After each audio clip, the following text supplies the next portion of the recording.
Com a palavra, a Presidenta da República, Dilma Rousseff.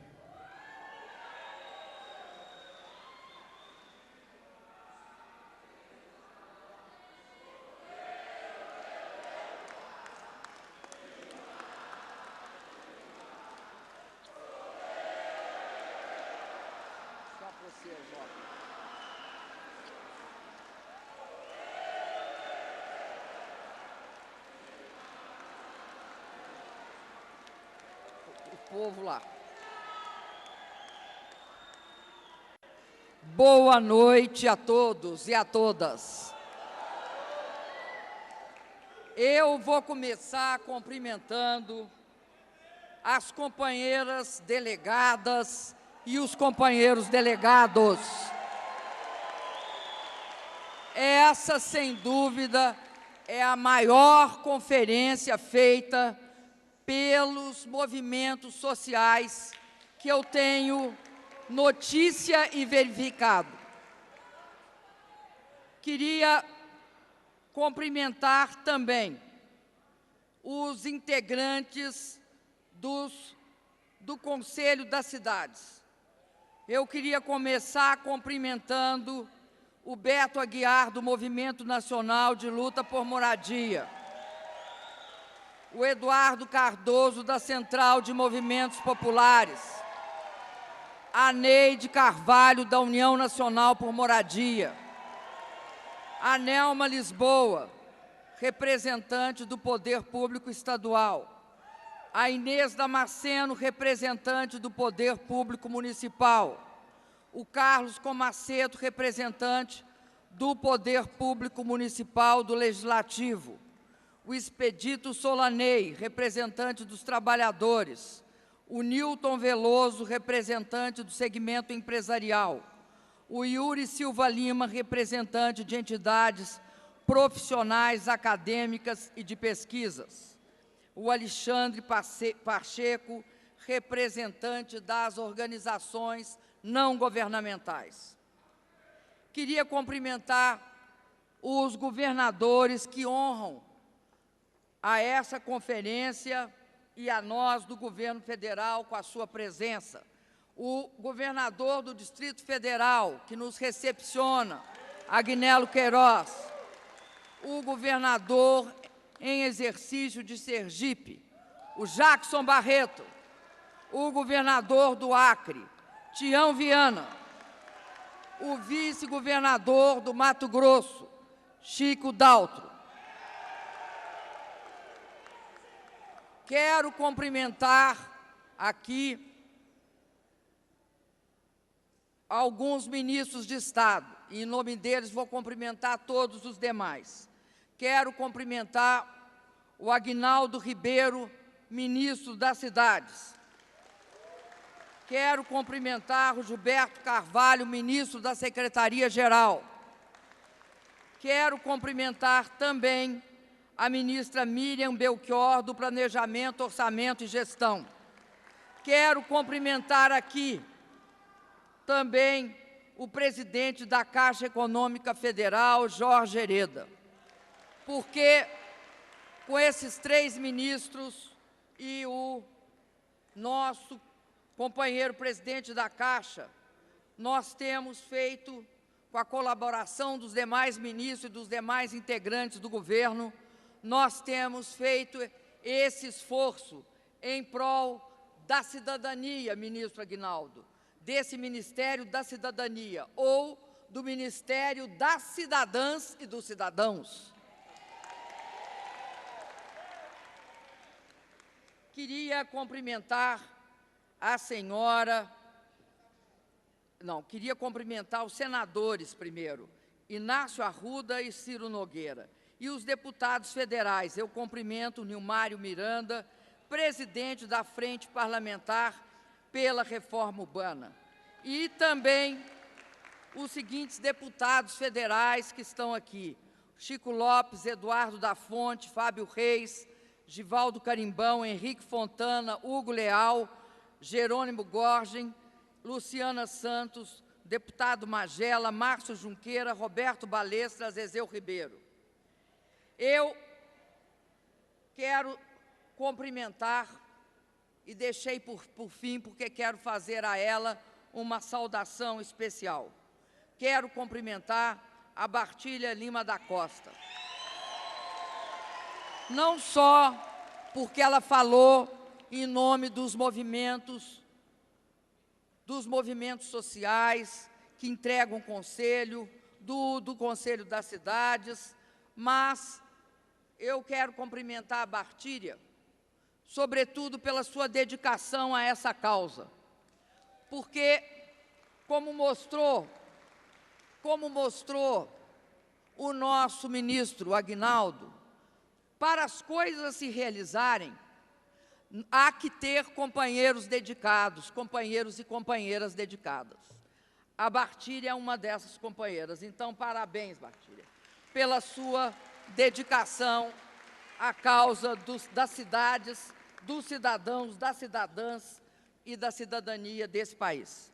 Queria cumprimentar os senhores fotógrafos, os senhores cinegrafistas, os senhores e as senhoras jornalistas. Queria cumprimentar também os fotógrafos avulsos aqui.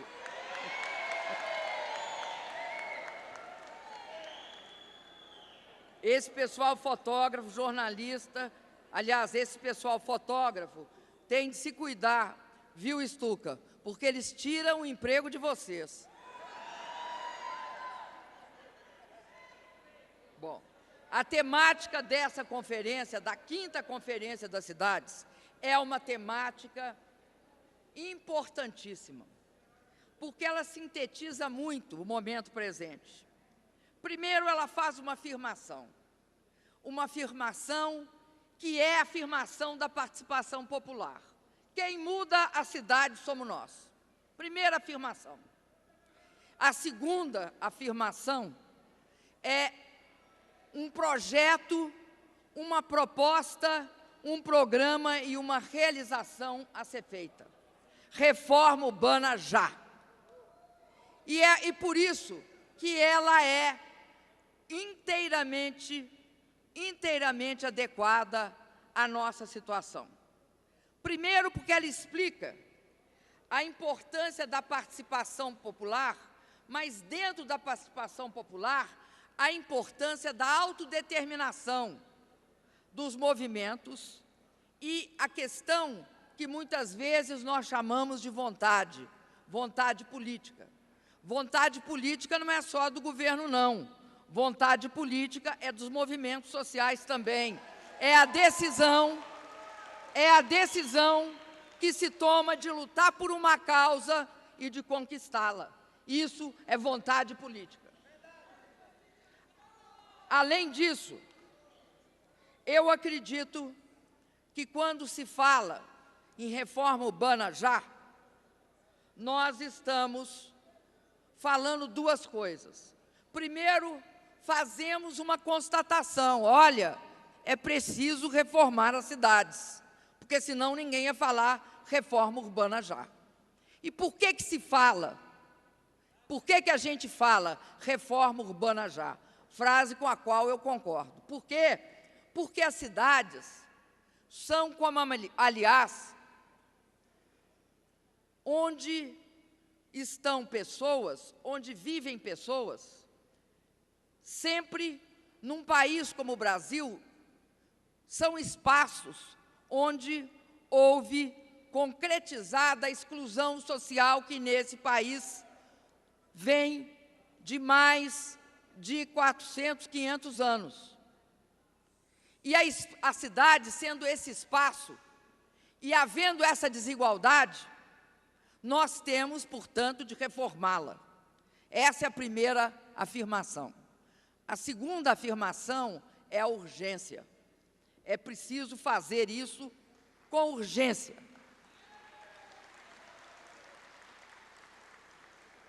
E, fechando tudo, tem uma outra, pelo menos assim eu vejo, uma outra visão.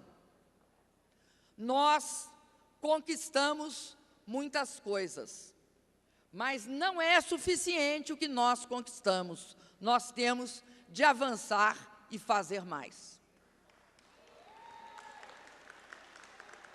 Esse avanço e esse objetivo de fazer mais é que torna essa conferência tão importante. Porque, senão, a gente iria esquecer, eu estava falando isso para a Bartíria, que da onde saiu Minha Casa Minha Vida, né, Bartíria? Saiu de uma luta que vocês travaram.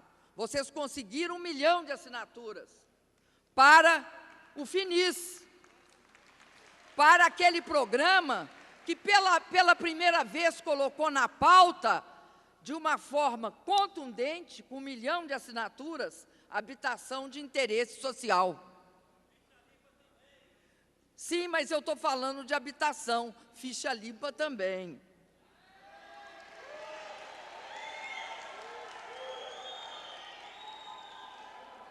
Assim que eu quero falar aqui agora sobre, primeiro, o que nós conquistamos, da onde nós estamos partindo, o que nós acumulamos. Nós sabemos que o Brasil de hoje é diferente do Brasil lá de 2003, quando nós chegamos ao governo com o presidente Lula. Nós temos de falar desse país que, junto com o Ministério das Cidades, completa 10 anos. Eu já diria que está completando mais para 11 agora. Nós estamos já entrando no 11º ano. E por quê?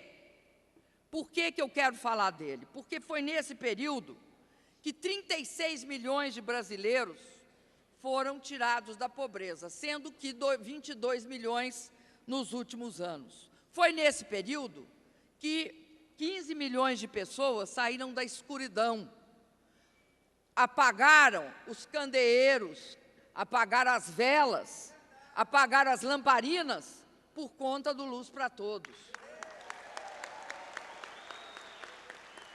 Foi nesse período que nós fomos e pagamos o Fundo Monetário Internacional, o FMI. E foi nesse período que nós acumulamos uma quantidade grande de reservas.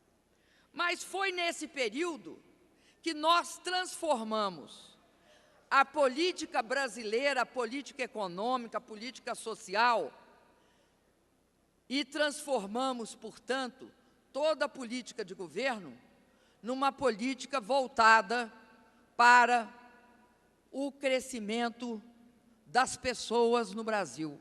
E aí, muito certo, mais uma vez está o ministro Aguinaldo.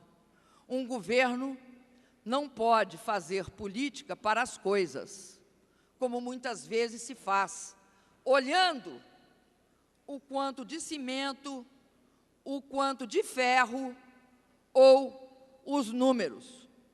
Tem de olhar para a realização que muda a vida das pessoas. E onde estão as pessoas no nosso país? Elas estão, na sua maioria, nas cidades, mas também elas estão na zona rural. Nós temos políticas para os dois, mas eu vou falar aqui da política para as cidades. Houve vários avanços. Nós avançamos também, eu queria fazer esse parênteses antes de chegar nas cidades, porque eu estou falando para as pessoas. Nós avançamos muito também na questão de algumas desigualdades. Eu quero me referir aqui, por exemplo, às cotas nas universidades públicas. Eu quero me referir aqui também a usar os royalties de petróleo para melhorar a educação nas creches, para garantir escola de tempo integral, para garantir acesso ao ensino técnico, às universidades. Eu quero me referir também ao fato de que nós agora também conseguimos, num grande processo de discussão, construir a política dos mais médicos. Porque levar médico para as populações é cuidar das pessoas. E vocês podem ter certeza, um dos lugares que tinha menos médico no nosso país é a periferia das cidades, das grandes e das médias. Mas também tem no interior todo, tem na fronteira desse país imenso, e tem na Amazônia, no norte, no centro-oeste, enfim, é o atendimento à população indígena e à população quilombola. Mas eu quero voltar aqui, também é a mesma coisa no Mato Grosso do Sul, também no Piauí. Aliás, falando no Piauí, esse governo colocou 30 bilhões para cuidar do semiárido nessa seca. E isso é fundamental, porque no passado não se investia no Nordeste desse país. Eu podia ficar aqui horas e horas falando para vocês sobre as mudanças e eu ia me entusiasmar cada vez mais. Mas eu quero voltar para a questão do que nós estamos aqui fazendo hoje. Nós estamos, ao mesmo tempo, celebrando o que nós fizemos, mas apontando para o futuro. Nesses 10 anos, foi fundamental, e a gente tem de reconhecer isso, a decisão de criar o Ministério. O Ministério é o alicerce disso. O Ministério, junto com o Conselho das Cidades, ele é o fundamento da nossa política urbana para o país. Ele é isso. Portanto, a gente tem de saudar essa criação. Nós também criamos ao longo dessa década vários marcos legais, todos com a participação decisiva de vocês no processo de reivindicação. Nós amadurecemos, fomos lá e construímos. Então, marco regulatório em várias áreas, da habitação, do saneamento, da mobilidade urbana, nós fizemos uma série de transformações. Agora, não adiantaria nada, né, esses marcos legais, se a gente não transformasse isso em ação concreta. Nós transformamos isso em ação concreta. Eu quero falar da área de saneamento. Por que eu quero falar da área de saneamento? Porque no Brasil, o governo federal não investia em saneamento. Não investia. Saneamento que eu estou falando aqui é água tratada, é esgoto sanitário, com tratamento e oferta de esgoto sanitário, é política de resíduos sólidos e é também drenagem. Este passivo que nós herdamos, por termos hoje até uma razoável, mas não suficiente, política de garantia da oferta de água, nós não temos de esgoto tratado. E isso é grave, porque isso afeta a saúde, não só da população adulta, mas, sobretudo, das crianças e dos jovens. Por isso, o esforço que o governo faz, mesmo não sendo responsável, porque a Política Nacional de Saneamento atribuiu aos municípios e ao Estado, mas nós participamos com efetivos recursos, 93 bilhões de reais no meu governo, nessa questão do saneamento. E quero contar uma história para vocês. Em 2005, antes da gente pagar o Fundo Monetário, foi final de 2005, início de 2006, que isso aconteceu. Um dia eu já era chefe da Casa Civil. Um belo dia, eu conto muito essa história.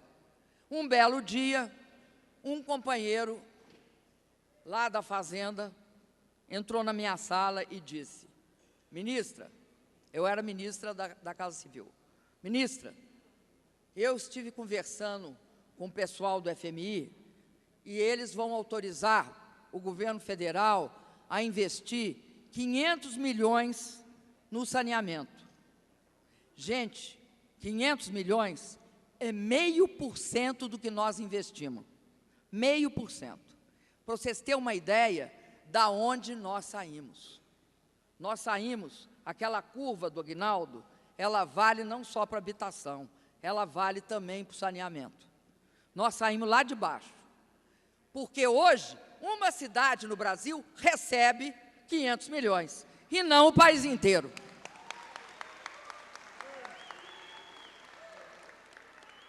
Eu quero agora dizer para vocês que como nós mudamos, o que nós fizemos?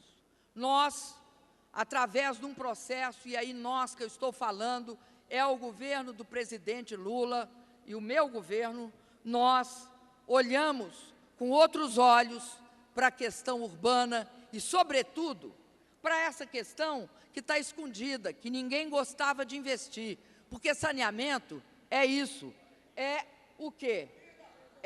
É vida. Mas ele está escondido lá no solo, né? Os canos estão lá embaixo, os dutos estão lá embaixo, ninguém vê. Assim, não investiam. É fundamental para o país, é um dado fundamental, e a gente tem de ter clareza disso, é um dado fundamental. É índice de desenvolvimento. Índice de desenvolvimento urbano. Ter água tratada e esgoto tratado. A gente não pode, em nenhum momento, abrir mão disso. Nós não podemos abrir mão e deixar que os percentuais, principalmente na casa de esgotamento sanitário, sejam tão baixos no Brasil. Daí porque o efeito e a prioridade que o meu governo, e aí as ministras sabem, principalmente a ministra Miriam sabe, que eu tenho uma fixação em saneamento.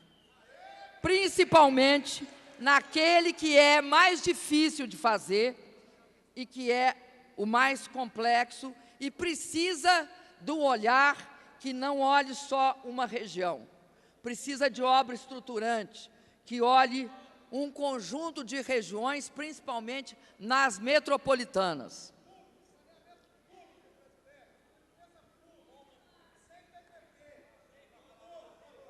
Queridos amigos delegados e delegadas, nós também temos de comemorar uma outra coisa que avançou no Brasil, que é importante para as cidades, que é a prevenção de riscos frente a desastres naturais. Nós estamos chegando no final do ano. Nessa época do ano, chove em várias regiões do país, principalmente as cidades alagam. Hoje, eu estava escutando o depoimento de uma prefeita de Ribeirão Preto, chamada Darcy Veras, que não é do meu partido, portanto, é inteiramente isenta, dizendo que a coisa mais importante que ela fez na cidade dela foi acabar com o alagamento e, principalmente, que esse alagamento, além de afetar todo o centro urbano, também afetava as periferias e tinha gente que não dormia de noite para ficar olhando qual era o nível do rio. Então, essa questão que nós tomamos de investir na prevenção de desastres naturais foi muito importante. Nós temos de impedir que a ocupação desordenada do solo e das encostas e vales dos rios ampliem os riscos de deslizamento para as populações mais pobres também, porque elas são empurradas, elas vão sendo empurradas. E aí ocupam as margens dos rios, a beirada das lagoas, os córregos, e aí o que acontece? Além dela estar morando distante, ela corre risco de vida. Por isso que uma política contra desastres naturais é essencial. Nós, hoje, temos um gasto bastante significativo só nessa área. São mais de 2 bilhões de reais. Para fazer o quê? Para garantir que as pessoas não sofram as consequências dessas políticas de deslizamento. Agora, eu quero falar outra coisa para vocês. Todo mundo aqui sabe que cada um de nós tem uma preferência. Gosta de uma cor, gosta de um livro, gosta de uma música, gosta também da namorada ou do namorado, né? Bom, quem exerce cargo público como eu, também tem as suas preferências. Eu tenho uma preferência muito forte. A minha preferência tem nome, chama Minha Casa Minha Vida.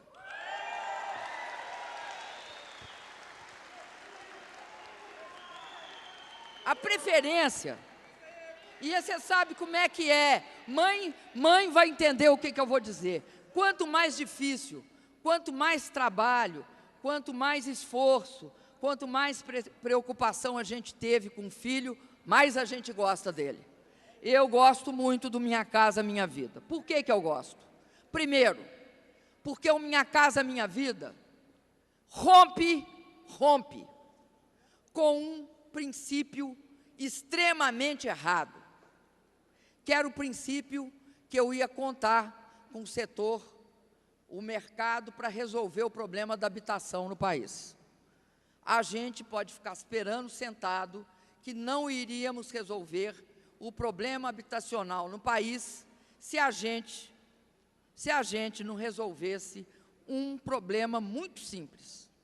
Como é que uma pessoa que ganha um salário, né? Vamos dizer assim, vou falar aqui um número, de R$1.000, ela pode comprar uma casa de R$50 mil, de R$60 mil, de R$70 mil. Esse milagre não existe. Esse milagre é que nem transformar o ferro em ouro, não dá. Então, o que dá? É reconhecer que o Estado brasileiro, não é um governo só, o Estado, tem obrigação para certa camada da população de contribuir para ela ter acesso à casa própria. É essa a questão. Daí porque esse é o programa em que o governo federal gasta mais com subsídio. Nós, de fato, subsidiamos a casa própria para a população mais pobre desse país.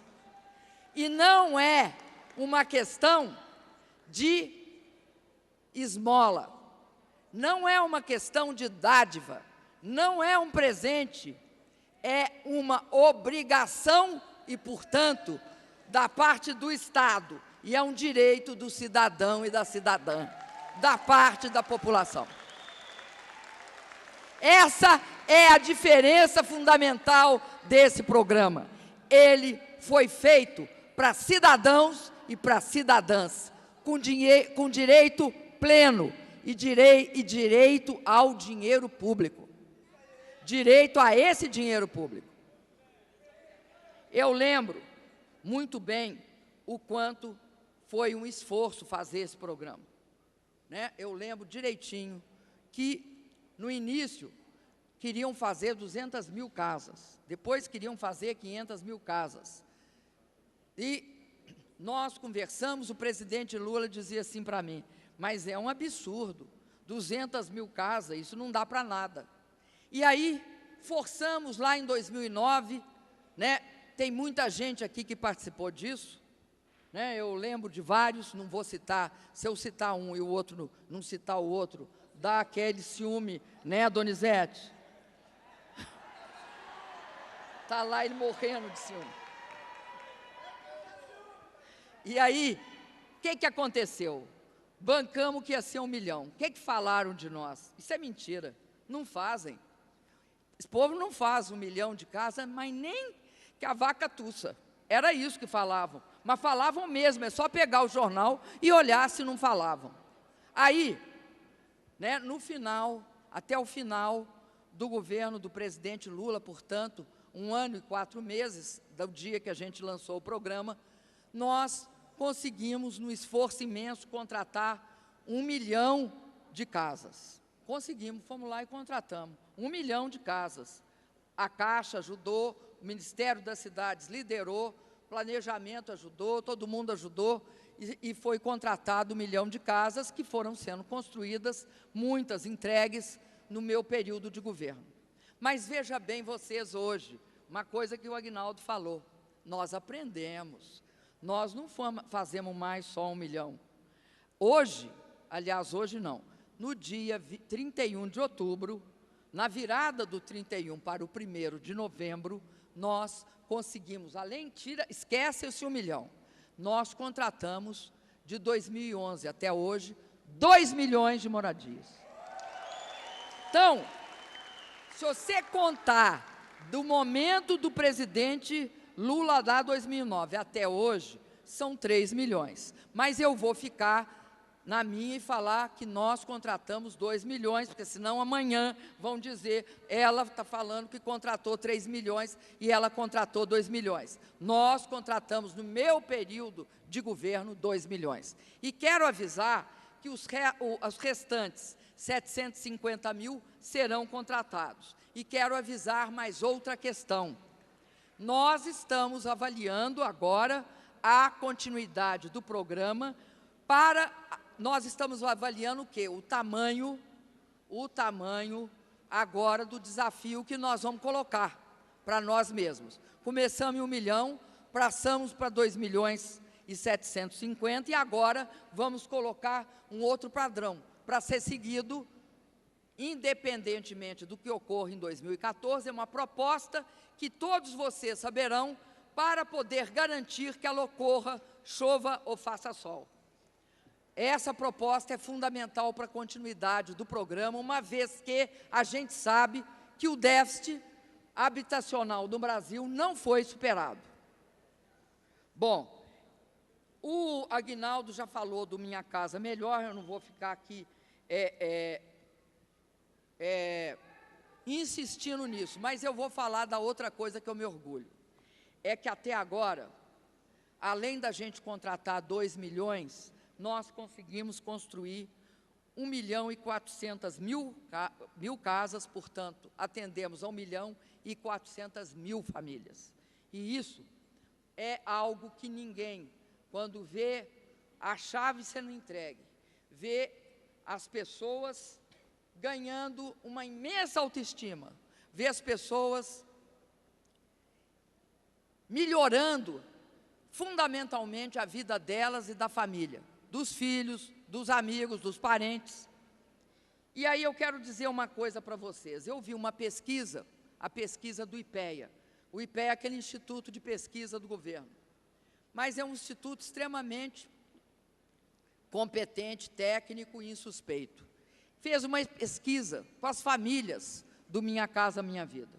E aí, de 0 a 10, pediram que desse uma nota de satisfação com o programa. E a nota veio acima de 8 pontos, né? Nós, de 0 a 10, tivemos acima um pouco de 8, é a média. Em outros estados, em alguns estados da federação, chegou até 9,6, diante da carência que esses estados tinham de moradia. Por isso, eu fico muito feliz. E eu fico muito feliz também porque uma outra coisa foi avaliada pelo IPEA. Essas pessoas que têm acesso à casa própria, elas também aumentam seu patrimônio. Elas não tinham patrimônio, passa a ter patrimônio, porque essas casas se valorizam e elas se transformam numa riqueza que aumenta a riqueza do brasileiro e da brasileira pobres desse país, que passam a ter um patrimônio que tem valor e tem uma parte da riqueza, então, que passa a ser daquela família. O que também foi um lado dessa pesquisa que eu achei muito interessante e que era o comentário das pessoas que tinham recebido a casa. Então, esse fato é algo que eu queria compartilhar com vocês. Por quê? Porque eu sei que vocês participaram disso. Repito outra vez, eu lembro perfeitamente da lei do Finis, da batalha, e lembro do Finis. Nós começamos no Finis com pouco dinheiro. Não tinha o dinheiro que o Minha Casa Minha Vida coloca, mas ele tem um grande mérito. Sabe qual é o grande mérito do Finis? Ele abriu a porta. Vocês abriram a porta por onde entrou o Minha Casa Minha Vida.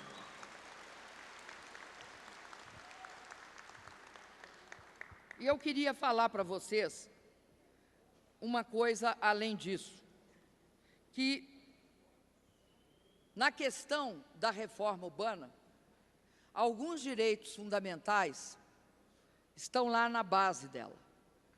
Um deles é o direito que a Constituição assegura, é um direito de cidadania e que a Constituição assegura, que é o direito a você ter a sua moradia e ali criar seus filhos. E aí eu quero garantir uma coisa para vocês. Eu quero garantir o compromisso do meu governo também com o fato de que nós não podemos admitir outros eventos como o Pinheirinho. E, portanto, eu reitero meu compromisso. Com o quê? Com o uso de formas dialogadas e pacíficas de resolução de conflito, que garanta esse direito à moradia.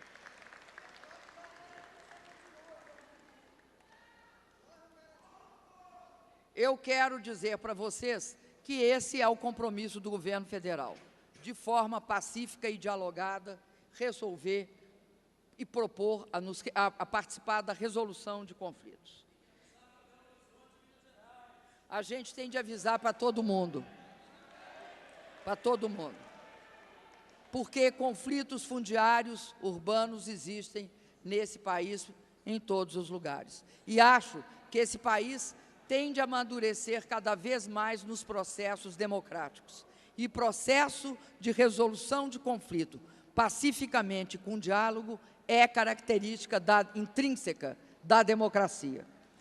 Democracia não é só votar, né? Democracia é isso. Agora eu quero falar para vocês de uma outra questão, a questão do transporte coletivo de massa.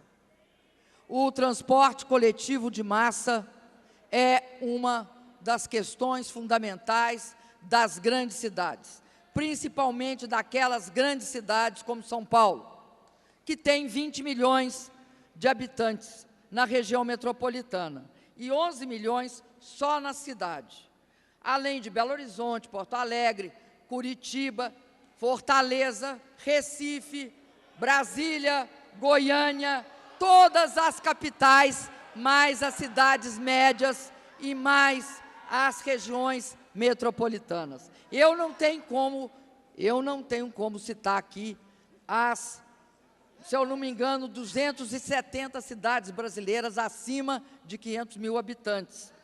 Depois eu terei de falar daquelas acima de 100. Então, de todas as cidades, médias e grandes.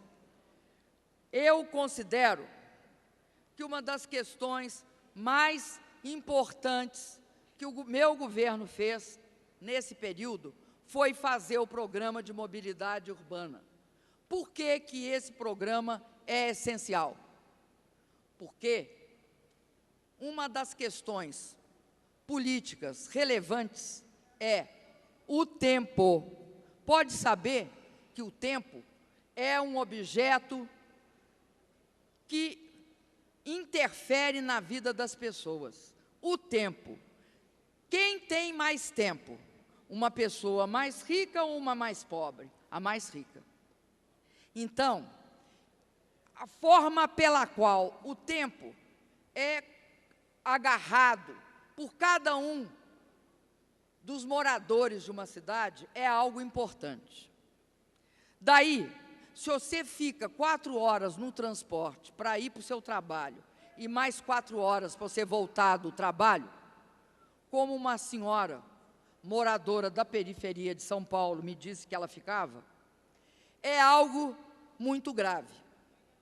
O Brasil parou de investir em transporte público e em quê? Na mobilidade, aonde que esse transporte público trafega. Durante os anos 90 não investiu grande coisa. Antes dos anos 90 também não. E quando investia, o investimento era pequeno e concentrado em alguns poucos lugares. Então, nós temos um passivo enorme para resgatar. Não é só na questão da mobilidade urbana, no saneamento também. No transporte coletivo, nós, no início do governo, decidimos que iam investir em mobilidade urbana.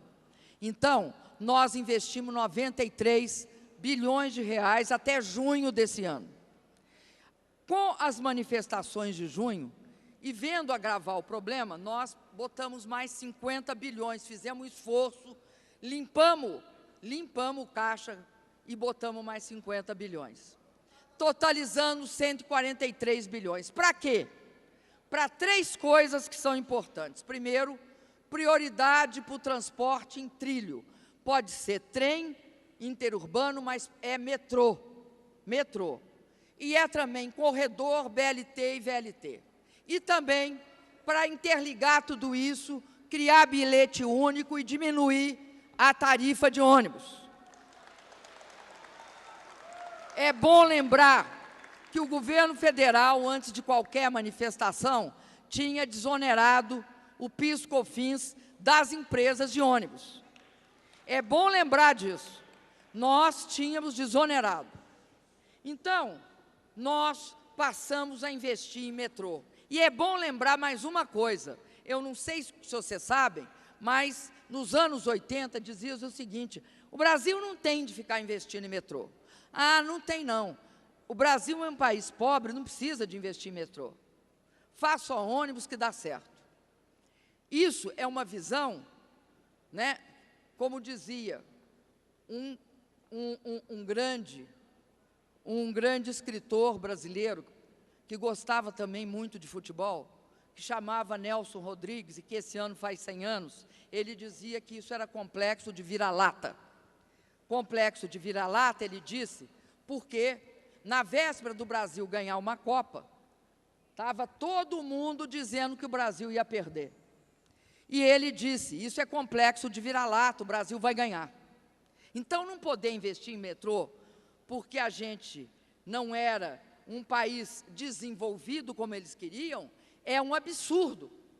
Daí porque você tem uma cidade do tamanho de São Paulo com tão poucos quilômetros. Investir em metrô é crucial para você garantir a rapidez do fluxo, porque não tem ônibus que numa cidade daquele tamanho dê conta da rapidez. E você só conquista tempo com rapidez. E conquista também segurança e qualidade com o metrô, interliga com ônibus, interliga com trem interurbano, aí você tem bilhete único e a tarifa do transporte coletivo fica acessível aos bolsos. Eu queria falar disso para vocês, para dizer o seguinte: tudo isso nós vamos ter de fazer mais. E, além disso, nós temos de investir em outras coisas. Sim, mas eu estou falando agora, primeiro, nessa questão da cidade. Segurança pública é algo essencial. Eu concordo com você. No caso do Brasil, só falando, dando um parênteses aí, nós cuidamos de 2 coisas que é fundamental que se cuide e que abastece o crime organizado. Nós cuidamos de impedir que drogas e armas entrem pela fronteira, através de uma parceria feita entre as Forças Armadas, Exército, Marinha e Aeronáutica, lideradas pelo Ministério da Defesa, com o Ministério da Justiça, Polícia Federal, Rodoviária Federal, Força Nacional de Segurança Pública. Nossa função constitucional é essa. Mas nós atuamos também em parceria com os governadores, com vários governadores, para não dizer com todos os governadores, tanto no sistema penitenciário, quanto transferindo para eles equipamentos de toda a espécie, de armas a coletes à prova de bala e também a todas as questões relativas à inteligência. Mas volto para a minha parte. Eu quero dizer que essa agenda da reforma urbana é uma agenda ampla. Nós chegamos a ela, na reforma urbana já, com um conjunto de coisas realizadas. E, portanto, eu repito, essa conferência é tão importante. E é tão importante para que vocês, como sempre, ofereçam subsídios para todos os novos passos. Mas além disso, é um momento fundamental. Eu vou dizer para debater o quê? Para debater uma rede integrada de mobilidade urbana que coordene a região metropolitana e que discuta também a questão da gestão metropolitana, como propôs. O Sistema Nacional também, o Sistema Nacional que vocês propõem de desenvolvimento urbano é algo que cabe ser discutido agora. Foi aprovada a comissão interministerial, mas a conferência tem de discutir orientações, metas, propostas, projetos. A conferência também tem de dar sua contribuição. Há pontos críticos, há pontos sensíveis, há posições divergentes, mas eu tenho certeza que aqui tem muita vontade de avançar. Finalmente, eu acho que será muito importante, e, como eu já disse, eu quero dizer para vocês que nós estamos empenhados em resolver e ter um projeto relativo à questão da resolução e prevenção de conflitos fundiários. E também, acho que isso pode ser também um tema de discussão aqui. Estou certa também que os delegados dessa conferência vão fazer aquilo que eu sempre conto, que apareceu numa conferência, numa das nossas conferências, e eu acho, Marta, que foi na da Cultura. E tinha um companheiro ribeirinho lá do Amazonas que veio para a Conferência da Cultura. E perguntaram para esse companheiro que veio para a conferência o que era uma conferência. Então, eu vou perguntar para vocês o que é uma conferência. E vou dizer para vocês a resposta brilhante que ele deu. Sabe o que ele disse que era uma conferência?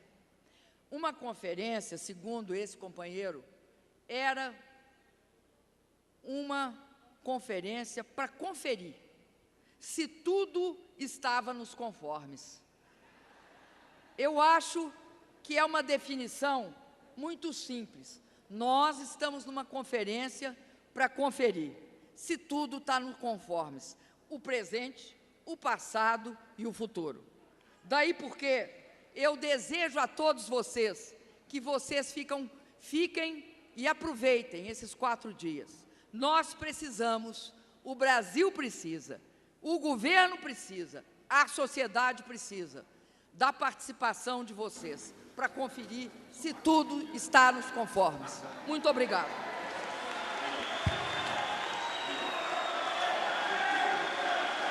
Está encerrada a cerimônia.